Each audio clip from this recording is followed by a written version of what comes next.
ఈ యొక్క ఆదివారము వాక్యం చూద్దాం. 1 కొరింథీ 12వ అధ్యాయము 13వ వచనం. యూదులమైనను గ్రీసు దేశస్థులమైనను దాసులమైనను స్వతంత్రులమైనను మనమందరము ఒక్క శరీరములోనికి ఒక్క ఆత్మ యందే బాప్తిసం పొందితిమి, మనమందరము ఒక్క ఆత్మను పానము చేసిన వారమైతిమి. దేవునికి స్తోత్రము. బాప్తిసం యొక్క విలువ ఏంటి, బాప్తిసం యొక్క విధానం ఏంటి, దాని యొక్క అనుభవం ఏంటి, దాని యొక్క అనుభూతి ఏంటి, దాని యొక్క ఫలితాలు ఏంటి అని తెలియాలి కదండి. బాప్తిసం యొక్క ఫలితాలు తెలియాలి, ఆ ఫలములు తెలియాలి. బాప్తిసం తీసుకుంటున్నాం మనందరం. మన బాప్తిసం అనేది బహిరంగంగా దేవుణ్ణి ఒప్పుకోవడం అనేది మనకు తెలిసిన విషయం. బాప్తిసం తీసుకున్న ప్రతి ఒక్కరూ మనము మారు మనసు పొందామా లేదనేది తెలియదు, కానీ వాళ్ళకి ఏదైనా కార్యం జరిగితే బాప్తిసం తీసుకోవాలనుకుంటారు. అవునా కదా. బాప్తిసం అనేది ఎలా మారిపోయిందంటే అదొక ఆచారంగా మారిపోయింది. మారు మనసు పొందిన రోజు నేను సాక్షి కుడిక పెట్టుకుంటే అది బాప్తిసం పొందిన రోజు అనుకుంటారు అందరూ. అంటే బాప్తిసం అనేది ఓ రక్షణ తీసుకున్నాం మనమని ఆ బాప్తిసం ఆచారంగా తీసుకుంటూ ఉంటారు. ఏదన్నా కార్యం జరిగినా బాప్తిసం అంటారు, దేవుడిని నమ్ముకోవాలన్నా బాప్తిసం తీసుకోవాలని ఉందండి అని అంటారు. కానీ దాని విలువలేంటి, దాని ఫలితాలు ఏంటి అనేది మనం తెలుసుకోగలగాలి. బాప్తిసం యొక్క విలువ ఏంటంటే, బాప్తిసం యొక్క నిబంధన ఏంటంటే, బాప్తిసం యొక్క ఆ కట్టడ, ప్రభు పెట్టిన నిబంధన. ఆ నిబంధనలో ఎవరైతే ప్రవేశించారో వారు గత జీవితాన్ని మర్చిపోవాలి. గతంలో వారు జీవించిన జీవితాన్ని మర్చిపోవాలి. దేవునికి స్తోత్రం. మర్చిపోవాలంటే చెప్పుకోవద్దని కాదు. గత జీవితాన్ని పాతవి గతించును, కొత్త వాయును. ఇది బాప్తిసం తీసుకున్న వారిలో ఉండట్లేదు. పాతవి గతించును, కొత్త వాయినట్లే ఈ బాప్తిసం తీసుకోవడం వల్ల మొట్టమొదటి కట్టడి ఏంటంటే, మీరు ఏ జాతి అయినా, ఏ ప్రాంతమైనా, ఏ కులమైనా సరే ఒకటే శరీరంలో ఉన్నప్పుడు అందరూ ఒకటేనంట. దేవునికి స్తోత్రం చెప్పండి. బాప్తిసం ఒక విలువ ఏంటండి, అందరూ ఒకటే. ఈ అందరూ ఒకటన్న సంగతి మర్చిపోయి పెళ్ళిళ్ళు కూడా పేరెంటాలు చేసి పేరెంటలతో కూడా ఏం చెప్తారు, మాకు పరిశుద్ధమైన క్రైస్తవురాలే కావాలి, క్రైస్తవుడే కావాలి, కానీ ఎవరు కావాలంట, మా కులస్తుడు కావాలండి అని. మేము కారులో వెళ్తున్నప్పుడు లేదా ఎక్కడికైనా ప్రయాణాలు చేస్తున్నప్పుడు కొంతమంది చెప్పుకుంటూ ఉంటారు, ఇది పరనోళ్ళ సంఘం అండి అంట. అదే కులం, అదో కుల సంఘం. ఆ కులానికి ఒక సంఘం, ఇదో కుల సంఘం. వీళ్ళందరూ అక్కడ అందరూ మా వాళ్ళు ఉంటారండి. ఆ సంఘం అంతా ఎవరిదంట, మా వాళ్ళదే, కుల సంఘం అది. ఈ కుల సంఘాలు ఒక అతను కూడా నాతోని అక్కడ సంఘం ఉందండి, అందరూ మా వాళ్ళే, అక్కడికి వెళ్తేనే బాగుంటుందండి, చాలా బాగా చెప్తారండి. కుల సంఘాలు, కులం లేదు ఇక్కడ. దేవునికి స్తోత్రం చెప్పండి. ప్రాంతం లేదు ఇక్కడ. బాప్తిసం తీసుకున్నవారు అందరూ కూడా గ్రీకస్తులైనా కావచ్చు, యూదులైనా కావచ్చు, ఏ ప్రాంతమైనా కావచ్చు, ఏ జాతి అయినా కావచ్చు, ఏ మతంలో నుంచైనా రావచ్చు. వచ్చిన ప్రతి ఒక్కరు, బాప్తిసం తీసుకున్న ప్రతి ఒక్కరు కూడా పాతవి మర్చి కొత్త అయినట్లుగా క్రీస్తు అనే శరీరంలోకి ప్రవేశించినట్లు అంటే చెప్పలు కూడా దేవుని మహిమపరచాలి. ఒకటిగా ఉండడానికి బాప్తిసం తీసుకున్నామంట. దేనికంటే మనం అవుతానికి మనం బాప్తిసమే తీసుకున్నాం, కానీ ఇందులో ఎలా ఉంటాం మనం. ఈవెంట్లు కానీ కొత్తగా వెళ్తున్నారు తెలుసా మీకు. ఈవెంట్ అని వెళ్ళినంటే నమస్కారం చేయడం, ఎక్కడ పెళ్ళిళ్ళలో ఏను ప్రోగ్రాం ఉన్నాయంటే ఈవెంట్లు. ఆ ఈవెంట్లలోనూ వాళ్ళు ఎలాగంటారు, వాళ్ళ పెళ్ళిళ్ళతో సంబంధం ఉండదు, వాళ్ళకి ఆ బంధువులతో సంబంధం ఉండదు. వాళ్ళు ఎవరు పెళ్లి కూతురుల తరపున సంబంధం లేదు, పెళ్లి కొడుకు తరపున సంబంధం లేదు. వాళ్ళు ఎలా వస్తారు, వాళ్ళు చాలా వినయంగా మంచి డ్రెస్ వేసుకుని ఎంట్రన్స్ కూర్చుని నమస్తే అండి, అక్కడ సీట్లు ఉన్నాయి చూడండి, అటుపక్కకి జెంట్స్ అటుపక్కకి వెళ్ళండి, లేడీస్ ఇటుపక్కకి వెళ్ళండి, మీరు మగ పెళ్లి వారు అయితే అటుపక్కకి వెళ్ళండి. వాళ్ళ పెళ్ళిలోనూ మెయిన్ పాత్రగానే ఉంటారు, కానీ వాళ్ళు ఎలా ఉంటారండి, అని తామరపాకుల్లో నీళ్ళ మీద నీళ్ళలాగా ఉంటారు, అంటే అంటున్నట్టు ఉంటారు. ఎందుకంటే ప్రియమైన మారాలి మనం. ఎలా ఉండాలంట, పాతవి గతించిన కొత్తవైనట్టే ఈ కొత్త జనాంగంతోనే నయమి ఆ కోడలు ఏమంది, నీ జనమే అంటే మోయాబీ జనం నా జనం కాదంది. దేవునికి స్తోత్రం చెప్పండి. మోయాబీ జనం నా జనం కాదు. మోయాబీలో నేను పుట్టొచ్చు, మోయాబీలో నేను పెరగొచ్చు, మోయాబీలో నేను జీవించవచ్చు, నా పుట్టుకంతా అక్కడే, నా బాల్యమంతా అక్కడే, నా యవ్వనమంతా అక్కడే, అయినప్పటికీ కూడా నేను రక్షించబడే ఆ బెత్లెహేమే నా జనము, ఆ బెత్లెహేములో ఉన్న దేవుడే నా దేవుడని ఆ జనంలో కలవడానికి వచ్చిందంట. రూతు చెప్పలు కూడా దేవుని మహిమపరచండి. ఆ జనమే నా ప్రజలు అన్నదంట, వాళ్ళే నా చుట్టాలన్నదంట, వాళ్ళే నా బంధువులు అన్నదంట, వాళ్ళతోనే నా స్నేహం అందంట, వాళ్ళతోనే నా జీవితం అన్నదంట. అలాగే జీవించింది. ఆ యొక్క జీవితంలో ఎప్పుడైతే ఎంటర్ అయిందో నయోమితో, ఆ రూతు ఎప్పుడైతే ఆ యొక్క బెత్లెహేములో ఎంటర్ అయిందో, ఆ బెత్లెహేములో బాప్తిసం అనే ఆ యొక్క ధర్మశాస్త్రాన్ని ఎప్పుడైతే అందిపుచ్చుకుందో, అప్పటి నుంచి మళ్ళీ వెనక్కి చూడలేదండి. దేవునికి స్తోత్రం చెప్పండి. ఎందుకంటే ఆ ఒకటిగా ఆ జనంలో కలిసిపోయిందంట. ఆవిడ వెళ్ళడమే ఏ పొలంలోకి వెళ్ళిందండి? బంధువుడు అనబడుతున్న పొలంలోకి వెళ్ళింది. దేవునికి స్తోత్రం చెప్పండి. బెరక పేటూరు అనే సంఘము ఏమైందన్నదంట? మన బంధువు అయి ఉందంట. దేవునికి స్తోత్రం చెప్పండి. బెరక పేటూరు అంతా ఏంటంట? ఒక ఇల్లు అయి ఉందంట. దేవునికి స్తోత్రం చెప్పండి. బెరక పేటూరు అంతా ఏమై ఉందంట? ఒక కుటుంబం అయి ఉందంట. దేవునికి స్తోత్రం చెప్పండి. మన జాతి, మతము, ప్రాంతం కాదు, అందరము ఇక్కడ ఎవరంట? ఏక శరీరంగా క్రీస్తు యొక్క శరీరంలోకి మనందరం కూడా బాప్తిస్మ రూపంలో ఒకటిగా చేరామంట. దేవునికి స్తోత్రం చెప్పండి. మనలో భేదమేమీ లేదంట. పాట ఒకటి ఉంది, ఏమని? భేదం ఏమీ లేదు, అందరూ పాపము చేసి ఉన్నారు. అందరూ పాపం చేసిన తర్వాత ఆ దాసరికమైన కాడి నుంచి ఇడిపింపడ్డారు. బాప్తిస్ము ఆ కట్టడ దేనికి సాదృశ్యంగా ఉందండి? ఒక పాయింట్, ఒకటిగా జీవించడానికి ఇప్పుడు సాదృశ్యంగా ఉంది. దేనికి స్తోత్రం చెప్పండి. మా పూర్వ పద్ధతులొద్దు. ఏ పద్ధతులు కావాలి? సంఘ క్రమాల్లోకి రావాలంటే దేవునికి స్తోత్రం చెప్పండి. సంఘ నియమాల్లోకి రావాలి. అది బాప్తిస్మ విలువ. బాప్తిస్మ తీసుకుని సంఘ క్రమంలో పాలు పంచుకోకపోతే ఆశీర్వాదం చూడలేం. ప్రియమైన వల్ల ఆశీర్వాదం విలువేంటో తెలియకపోతే, ఆశీర్వాదం గొప్పతనం తెలియకపోతే అప్పుడు మనం ఏం చేస్తాం? నియమాల్లో లేకపోయినా సరే జరిగే పరిణామాలు గ్రహించలేము. అలాగే జరిగే పరిణామాలు గ్రహించలేకే లోకంలో ఎన్ని కష్టాలను అనుభవిస్తున్నారు, కానీ దేవుని తెలుసుకుంటున్నారండి? తెలుసుకోలేకపోతున్నారు. ఎంత కష్టమైన భరిస్తున్నారు, ఎంత నష్టమైన భరిస్తున్నారు, కానీ దేవుని తెలుసుకోలేకపోతున్నారు. కారణం ఏంటి? జీవితం అన్న తర్వాత అప్ అండ్ డౌన్స్ ఉంటాయి. జీవితం అన్న తర్వాత పళ్ళు లెగుతుంటాం. జీవితం అన్న తర్వాత ఇయ్యాల కథ రేపైనా సరే బాగుంటాం. జీవితం అన్న తర్వాత ఎప్పటికైనా లెగుతాం అన్న భావంతోనే తప్ప మన అతిక్రమం వల్ల కానీ, మనకు సరైన బోధ లేకపోవడం కానీ, మనకు సరైన కట్టడం లేకపోవడం కానీ, మనం సరైన జీవితంలో జీవించట్లేదేమో కానీ అన్న ఆలోచన ఎవరికని లేకే ఇంకా ప్రభు దగ్గర చేరని జనాంగం ఇంకా చాలామంది ఉన్నారు. దేవునికి స్తోత్రం చెప్పండి. ప్రభు దగ్గర చేరని జనాంగం ఇంకా చాలామంది ఉన్నారు. ప్రభులో ఉన్న గొప్పతనం ఏంటంటే, ప్రభులో ఉన్న గొప్ప నిబంధన ఏంటంటే, బాప్తిస్మ అనేది ఒక్క మనిషిగా మారడానికి, ఒక సమాజంలో మారడానికి, ఒక సమాజంలో గుంపుగా మారడానికి. ఎందుకంటే మొదటగానే దేవుడు ఎట్టాడంట. అది ఎలా పెట్టాడంట?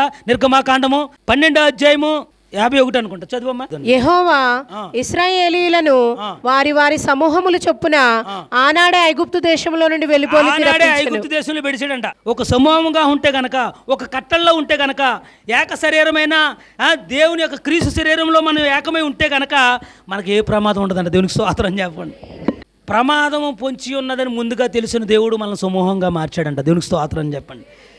ప్రమాదము పొంచి ఉన్నదని తెలిసిన దేవుడు తన బిడ్డలు ప్రమాదంలో పడిపోకూడదని, తన బిడ్డలు ప్రమాదాన్ని అనుభవించకూడదని, కీడుని అనిపించకూడదని, కష్టాన్ని అనిపించకూడదని, శ్రమను అనిపించకూడదని ఒక సమూహంగా మొదటి నుంచి బయటికి రాక మునిపే వారిని వారి సమూహం చెప్పినట్ట విడదీసి పంపించాడండి. దేవునికి స్తోత్రం అని చెప్పండి. అంటే గుంపులుగా ఉంటే ప్రమాదం రాదు. దేవునికి స్తోత్రం చెప్పండి. అందరితో కలిసి ఉంటే, అందరూ ఏకమై ఉంటే, అందరూ ఏకతాత్పర్యంతో ఉంటే ఎలా ఉంటామంట? గుంపుగా ఉంటే ఏమవుతుందంట? గుంపుగా ఉంటే ఏంటంట? శత్రు సైన్యం ఏమవుతుందంటే, ఒకసారి సంఖ్యాకాండం చూస్తే, జనము విస్తారముగా ఉన్నందున మోయాబీలు వారిని చూసి మిక్కిలి భయపడిరి. వారిని చూసి మిక్కిలి భయపడిరి. జంకిరి అని కూడా ఉంటుంది. మోయాబీలు ఇశ్రాయేలీయులకు జంకిరి. దేవునికి స్తోత్రం చెప్పండి. ఏంటంటే ఈ జనము విస్తారంగా ఉండటంలోనూ చూసి ఆ ఊరు అందరూ భయపడ్డారంట. అంటే మోయాబీ దేనికి సాదృశ్యంగా ఉంది? సాతాను క్రియలకి సాదృశ్యంగా ఉంది. శత్రువైన సాతాను మనందరం గుంపుగా ఉంటే భయపడతాడంట. దేవునికి స్తోత్రం. మనం ఎక్కడ ఉండాలంట? గుంపులో ఉండాలి. మనం ఎక్కడ ఉండాలండి? మనం గుంపులో ఉండమంటే ఎందులో ఉంటాం? మనం గంపలో ఉంటాం. గుంపులో ఉండమంటే ఎక్కడ ఉంటాం? మనం గంపలో తాకుంటాం. అంటే భయం మనకే. ఇంకా భయంతోనూ బీపీ షుగర్లు పెరిగిపోతుంటాయి. మనం గంపలో ఉండకూడదు. ఇందులో ఉండాలండి? గుంపులో ఉండాలి. దేవునికి స్తోత్రం చెప్పండి. గుంపుగా వస్తున్నారంట. ఎవరో ఈ మోయాబీలు వాళ్ళందరినీ చూశారంట. ఎవరిని? ఈ గుంపు ఎవరిది అనుకున్నారంట. ఆ గుంపు ఎవరిదో తెలుసంట. ఒకసారి చూస్తేనే ఎపిసీలకి 4:5 ప్రభువు ఒక్కడే, విశ్వాసం ఒక్కటే, బాప్తిస్మం ఒక్కటే. విశ్వాసంతో ముందుకు నడుస్తున్న ఇశ్రాయేలీయులు వాళ్ళందరూ ఒకటే. వారు నమ్ముకున్న దేవుడు ఒక్కటే. ఆ వారి దేవుడిని చూసి ఆ ప్రజలందరూ ఏం చేస్తున్నారండి? భయపడుతున్నారు. దేవునికి స్తోత్రం చెప్పండి. రహబ్ అనే స్త్రీ దేనికి భయపడ్డదండి? మీరు గుంపుగా రావడం చూశాను, మీ గుంపు వస్తుండగా ఎర్ర సముద్రం రెండుగా చీల్చబడడం చూశాను, ఆ గుంపుని నడిపించే దేవుని చూసి, ఆ దేవుడు చేసిన కార్యాన్ని చూసి గుండె గబేలమంది అంట. దేవునికి స్తోత్రం చెప్పండి. ఏం చెప్తుంది ఆవిడ? ఆ గుంపును చూశాను. ఏ గుంపు? ఇశ్రాయేలు గుంపును చూశాను. ఆ గుంపు ఎదురుకుండా ఎర్ర సముద్రం రెండుగా చీల్చబడడం చూశాను. చీల్చబడిన ఆ ఎర్ర సముద్రంలోనూ ఆ గుంపును నడవడం చూశాను. ఆ గుంపును నడిపించిన ఆ దేవుడు గొప్పతనం తెలిసి నా గుండె గుబేలమంది. అటువంటి దేవుని కలిగి ఉన్నారంటారు. మీకు దేవునికి స్తోత్రం చెప్పండి. ఈ బాప్తిసం తీసుకున్న మన అందరం ఏ దేవుని కలిగి ఉన్నామంట? ఇతరులకి గుండెలు గుబేలు అనిపించే దేవుని కలిగి ఉన్నామంట. మన దేవునికి స్తోత్రం చెప్పండి. ఎందుకంటే ప్రియమైన వాళ్ళారు, దేవుని నమ్ముకున్న ఏ బిడ్డలైనా సరే సంఘానికి కానీ సన్నిధికి కానీ వాక్యానికి కానీ లోబడతామంటే ఎన్ని శ్రమలో తెలుసండి, ఎన్ని బాధలో తెలుసండి, ఎన్ని కష్టాలో తెలుసండి. అదే కనుక వచ్చి బైబిల్ ఇక్కడ మర్చిపోయి, లేకపోతే ఇంటికాడ బైబిల్ మర్చిపోయి, పాటల పుస్తకం మర్చిపోయి, రాసుకుని బుక్ మర్చిపోయి, బైబిల్ తెచ్చి లేకపోతే కూర్చుని మధ్యలో వెళ్ళిపోయి, మధ్యలో వచ్చి ఆ మధ్యలో ఎసరు ఏంటిది కుండారు చేసుకుని, లేకపోతే మధ్యలోనే ఇంకోటి ఏంటది పెళ్ళిళ్ళు జరుగుతుంటేనే పెళ్ళి కొడుకుని చేస్తే ఆ బాక్సులు ఇస్తే బాక్స్ వచ్చేసి ఈ లోపు పెళ్ళి కొడుకుని చేసేస్తారు కదా.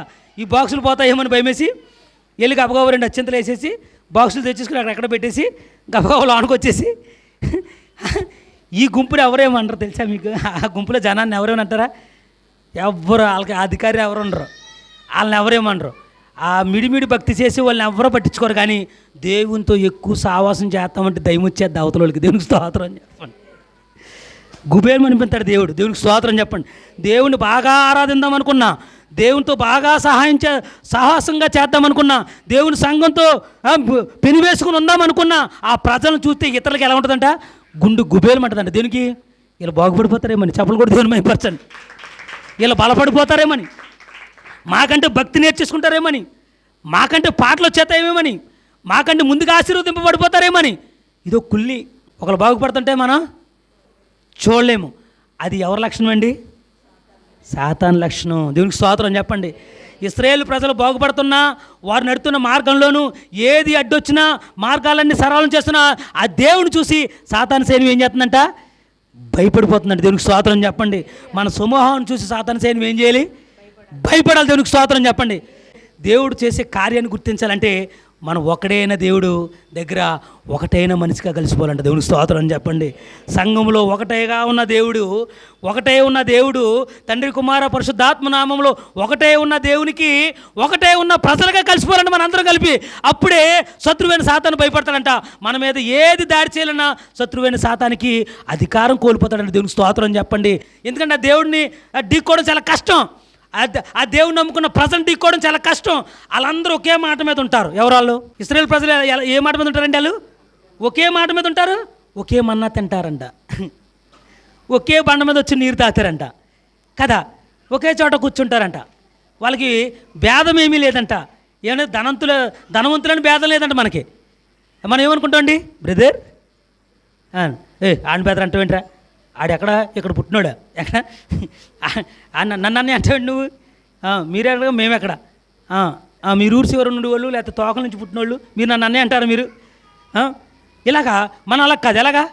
బ్రదర్ సిస్టర్, బ్రదరు సిస్టరు, అన్నయ్య అంకులు, మంచి పిలుపులు. ఒక కుటుంబంగా మారుతుంది. దేవుడే ఒక కుటుంబం అంట. దేవునికి స్తోత్రం. దేవుని బిడ్డలే ఒక కుటుంబం అంట. అందుకుని మొదటే ఒక సమూహంగా మార్చాడంట మనల్ని. అందుకుని సంఘాలు వేరైనప్పటికీ కూడా ఎక్కడికక్కడ సమూహాలుగా చేశాడంట సంఘాలన్నింటినీ. దేవునికి స్తోత్రం చెప్పండి. నువ్వు మందలో ఉండాలి, నువ్వు ఆ సమూహంలో ఉండాలి. బాప్తిసం తీసుకుని అటు ఇటు తిరగకూడదు. ఆ మందలో కొంచెంసేపు, ఈ మందలో కొంచెంసేపు ఉంటే నీకు ట్రీట్మెంట్ చేసి కూడా ఎవడో ఉండడు. ఎందుకంటే ఆ మందలో ఉన్నావో తెలీదు, ఈ మందలో ఉన్నావో తెలీదు. అంచేత అక్కడో గొంతు ఇక్కడో గొంతు వేయకూడదు. ఎక్కడ ఉండాలి మనము? ఒక గుంపులో ఉండాలి. దేవునికి స్తోత్రం చెప్పండి. ఆ గుంపులో ఉంటే కనుక నువ్వు ఓపిక లేకపోయినా సరే గుంపు తోసుకెళ్ళిపోద్దంట. దేవునికి స్తోత్రం చెప్పండి. ఎందుకు ఈ మాట చెప్తున్నట్టు? గుంపులో ఉండాలా. బాప్తిసం విలువది, బాప్తిసం కట్టడది. నిన్ను దేవుడు గుంపులో ఎందుకు పెట్టాడు తెలుసా?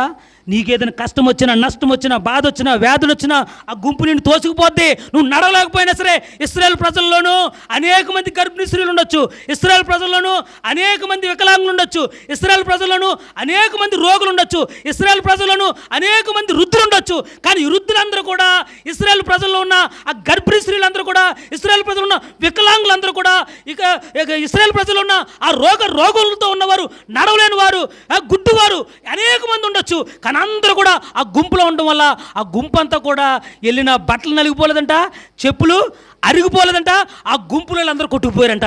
ఎవరు గుంటోళ్ళో, ఎవరు గుడ్డోళ్ళో, ఎవరు రోగస్తులో, ఎవరు బలహీనలో, ఎవరు గర్భిణిస్తూ ఉన్నారో, ఎవరు బాధలు ఉన్నారో, ఎవరికి అన్నం లేదో, ఎవరి దగ్గర బంగారం లేదో, ఎవరి దగ్గర పిండి లేదో, ఎవరికి గోధుమలు దొరకలేదో, ఎవరికి మాంసం దొరకలేదో ఎవరికి తెలియదు. కానీ ఆ గుంపులు అన్నీ కొట్టుకుపోయి అంట. దీనికి స్తోత్రం అని చెప్పండి. ఆ గుంపులో బతికేశారు, ఎవరికి కొదువు లేదు, ఆ గుంపులో బతికేశారు. అదే గుంపు కూడా మీరు చూసినట్లయితే ప్రియమైన వాళ్ళారా, అపోస్తుల పాదాల దగ్గర పెడిసారని డబ్బు అంతా. ఆ గుంపులో చేరిన వాళ్ళకి ఏమైందంటే తెలుసా, అపోస్తుల పాదాల దగ్గర ఆ గుంపులో చేరిన వాళ్ళకి ఏంటంట, ఏ కొదువ, ఏ తక్కువ, ఏ సమృద్ధి కూడా తక్కువ కాలేదంట. వారు సమృద్ధితోనే అన్నీ కలిగి వెళ్ళారని రాయబడి ఉంది. దేవునికి స్తోత్రం చెప్పండి. ఆ గుంపులో చేరిన వాళ్ళకి ఏ కొదువా ఉండదు. అందుకని దేవుడు సమూహంగా ఒకటే ఉన్న దేవుడు మనందరిని ఒకటే నడిపించాలనుకున్నాడంట. నీకు వచ్చిన కష్టమైన, నాకు వచ్చిన కష్టమైన, సంఘానికి వచ్చిన కష్టమైన, మీ అందరికీ వచ్చిన కష్టమైనా సరే, ఎవరి కష్టం తెలియకుండా ఈ గుంపులో ప్రార్థనల ద్వారా మనం జయించుకుంటే మన కష్టాలు బయటలో తెలియకుండా నడిపించుకోవచ్చు అంట. దేవునికి స్తోత్రం అని చెప్పి ఆ సమూహంలో కలిసి ఉండండి. బాప్తిసం తీసుకున్న విలువ ఏంటండి? సమూహంలో కలిసి ఉండాలి. ఒక్కడే ఉన్న దేవునికి ఆ యొక్క దేవుని యొక్క సంగమన గుంపులో ఉండాలి. ఆ గుంపులో ఉంటే నీ కష్టం, నష్టం కూడా ఎవరికి తెలియదు. ఆటోమేటిక్గా ప్రతి కష్టాన్ని, ప్రతి నష్టాన్ని ఈ గుంపులో కొట్టుకుపోతా. ప్రతి దేవునికి స్తోత్రం చెప్పండి. ఎందుకంటే సహోదరులు మన అండగా నిలబడతారు. మనకు వచ్చిన కష్టం కొరకు మన సహోదరులు ప్రార్థన చేయగలుగుతారు. సంఘం అంతా కలిసి ఇలా అనుకుంటూ కొంప తీసుకుని అప్పులకి తీరుతారు అనుకుంటారేమో. అందరూ 100-200 అది కాదండి. ప్రార్థన కంటే బలమైనది ఏమీ లేదు. మన దేవుడి కంటే శక్తి ఉన్నది బయట ఏమీ లేదు. దేవునికి స్తోత్రం చెప్పండి. మన శక్తి గల దేవుడు జ్ఞానం ఇచ్చాడంటే ప్రతి అప్పును తెచ్చుకోగలుగుతాం. మన శక్తి గల దేవుడు బలం ఇచ్చాడంటే ప్రతి రోగాన్ని జయించగలుగుతాం. మన శక్తి గల దేవుడు మనల్ని నడిపించగలిగాడంటే మనం ప్రతిరోజు పోషించబడతాం. దేవునికి స్తోత్రం చెప్పండి. ఆ గుంపులో ఉండడానికి ఇష్టపడాలి. ఒకే దేవుడిగా ఉన్న మన యేసుక్రీస్తు, మన దేవుడు ఏంటంటే యేసుక్రీస్తు ఏంట్రా, ఒకే దేవుడు. సంఘం ఎప్పుడు గుర్తొస్తుంది? కొంతమందికి పుట్టినరోజు గుర్తొస్తుంది, ఎక్కడున్నా కానీ, అవునా? పెళ్ళికి గుర్తొస్తుంది, ఫంక్షన్లకి సంఘం గుర్తొస్తుంది. తర్వాత ఎప్పుడు గుర్తురాదు, కానీ ఒక్కసారి గుర్తొస్తుంది. ఎప్పుడండి? చచ్చిపోయినప్పుడు గుర్తొస్తుంది. ఎంత అవసరం ఉందో ఒకసారి ఆలోచించండి. లింక్ ఎక్కడికి పెట్టాడు దేవుడు చూడండి. చచ్చిపోయినప్పుడు కంపల్సరీ ఈ గుంపు కలుసుకోవాలి. ఏదో గుంపు దగ్గరికి వెళ్ళాలి కదా, ఏదో భాష దగ్గరికి వెళ్ళాలి. ఆ గుంపు వచ్చాక అక్కడ కప్పెట్టాలి. చనిపోయినప్పుడు ఆదరించేది సంఘమే. మేము ఉన్నామని చెప్పేది సంఘం.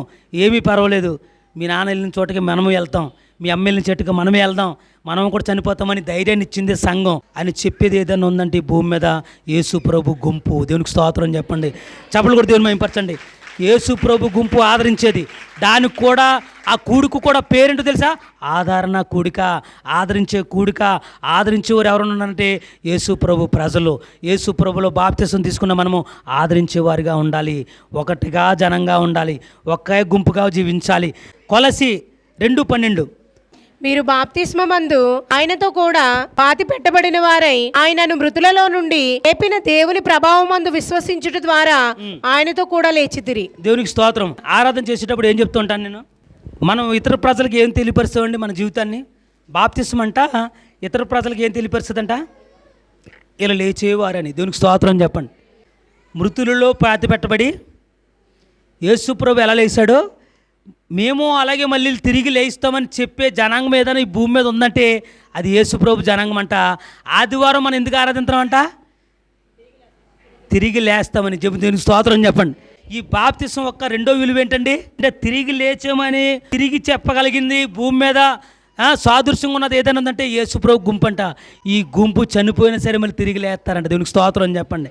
యేసుక్రీస్తు బోధే కానీ యేసుక్రీస్తున్న బాప్తిసము దేనికి సాదృశ్యంగా ఉందంటే తిరిగి లేచే జనము. దేవునికి స్తోత్రం చెప్పండి. పరలోకం అనే లోకం ఉంది, ఆ లోకానికి తిరిగి వెళ్ళేవారే ఈ యొక్క ఇశ్రాయేలు ప్రజలైన దేవుడు ఏర్పరిచిన ఈ బాప్తిసం ద్వారా తిరిగి లేచే గుంపు ఏదైనా ఉందంటే క్రీస్తు సంఘంలో ఉన్న గుంపే. దేవునికి స్తోత్రం చెప్పండి. ఈ జనమంతా ఇక్కడ ఎందుకు వదిలేసావు ప్రభువా అని అబ్రహాం అడిగినప్పుడు ఈ అబ్రహాంతో చెప్తున్నాడు దేవుడు. అబ్రహాంతో చెప్తున్నాడు, నీ జనము, నీ పిల్లలు, నీ సంతానం కూడా 300 సంవత్సరాలు బాధపడతారు, కానీ తర్వాత పాలు తేనె ప్రవహించు ఆ ప్రదేశంలోకి ప్రవేశిస్తారు. అలాగే యేసుక్రీస్తు కూడా బాప్తిసం తీసుకుని ఈ జనమంతా కూడా ఆయన ఏర్పరిచిన నివాసంలోకి, ఆయన ఏర్పరిచిన దేశంలోకి, ఆయన ఏర్పరిచిన మోక్ష మార్గంలోకి, ఆయన ఏర్పరిచిన పరలోక రాజ్యంలోకి, ఆయన స్థిరపరిచిన ఆ నివాసాలను నివసించడానికి ఈ గుంపుని ఏర్పరచుకున్న తిరిగి లేచే గుంపు అని పేరెట్టాడు. మనకు దేవునికి స్తోత్రం అని చెప్పండి. అందుకనే బాప్తిసం అంట. బాప్తిసం ఎందుకు తీసుకున్నామంటే నేను తిరిగి లేస్తానని అర్థం అంట. దేవునికి స్తోత్రం చెప్పండి. బాప్తిసం అనేది ఒక గుంపులో చేరటం ఒకటి. 2, తిరిగి లేచే జనం. దేవునికి స్తోత్రం చెప్పండి. ఒక్క దేవుడి కోసం నిలబడిన గుంపు ఏదైనా ఉందంటే యేసుక్రీస్తు గుంపు. దేవునికి స్తోత్రం చెప్పండి. యేసుక్రీస్తు గుంపు ఎక్కడైనా సరే విధేయతలతో కూర్చుని ఉంటుంది. వారం వారం కూడా సంఘాన్ని ఆచరించి ఒక గుంపుగా సమకూర్చబడి, ఒక సమూహంగా సమకూర్చబడి పరిశుద్ధుడైన దేవుణ్ణి, ఒక్కడే ఉన్న దేవుణ్ణి ఆరాధించే గుంపు ఏదైనా భూమి మీద ఉందంటే అది యేసుక్రీస్తు ఏర్పరిచిన బాప్తిసంలో చేరిన గుంపు. దేవునికి స్తోత్రం చెప్పండి. తిరిగి లేచే గుంపు.